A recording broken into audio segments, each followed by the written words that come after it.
Realmente foi o início, né? Nesse período foi exatamente o início, a semente, né, da criação do Departamento de Química Fundamental. Então foram essas pessoas aqui no departamento, a formação que nós tivemos, o cuidado que essas pessoas tiveram, né, em formar direito as pessoas, tá certo? Tendo, né, o Ricardo Ferreira como, né, um dos membros desse departamento. O Gilberto, né, por conjuntura, tá certo, das estrelas, o Gilberto também veio nesse mesmo período a fazer parte, né, desse grupo. Então, né, juntamente com aqueles colegas que eu mostrei no início, nós conseguimos realmente decidir qual seria, né, a linha de pesquisa que nós haveríamos de seguir. Com relação a isso, o Gilberto, né, me aceitou ser orientador, né, como orientador, e ele me deu exatamente um problema para estudar para o meu mestrado. E o problema que ele me deu foi exatamente esse composto, que é o isotiocianato de európio. Na realidade, né, algum tempo mais tarde, ele me disse que ele tinha trazido, né, esse composto do laboratório do Larry Thompson.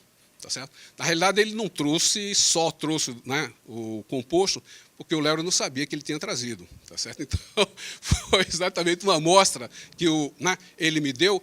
E ele me deu essa amostra exatamente pelo seguinte, que ele achava, olha, esse cara é físico, esse cara está no departamento de física, não vai saber fazer nenhuma reação química, que exatamente nós já tínhamos um laboratório que era o BSTR1, tá certo? Então, ele me deu um problema que era fácil de ser resolvido. E era exatamente esse, era um composto, que era o isotiocianato de európio. Porém, eu pensei, olha, como eu estou no departamento de física, e vai ser eu que vou, né, estar com a minha cabeça no cadafalso, então eu vou ter que propor algo mais para fazer, porque aquilo ali a gente poderia fazer e, em 6 meses, acabaríamos o trabalho. Então eu propus para o Gilberto que exatamente construir um sistema, né, para determinar tempo de minha vida. Então, como o európio é um composto, né, bastante luminescente, então eu resolvi, olha, ao invés só de fazer espectroscopia, eu vou também estudar tempo de vida. Tá certo? Bom,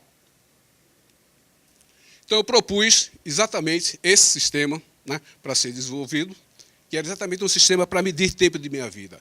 Agora, o que é que nós tínhamos, tá certo, no laboratório naquela época?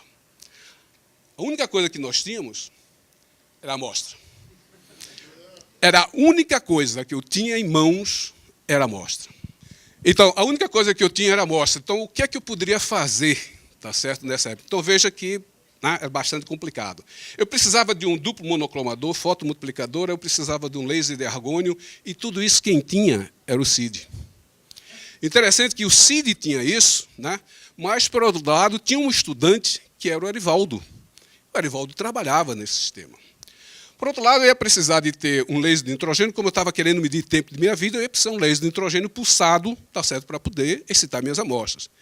Quem era que tinha? O professor Anderson, que já era orientado, tá certo, do professor Rios. Então, era o Rios que tinha esse sistema. E eu precisava também de um sistema de aquisição de dados, né? Eu queria medir tempo de minha vida, eu queria, né, captar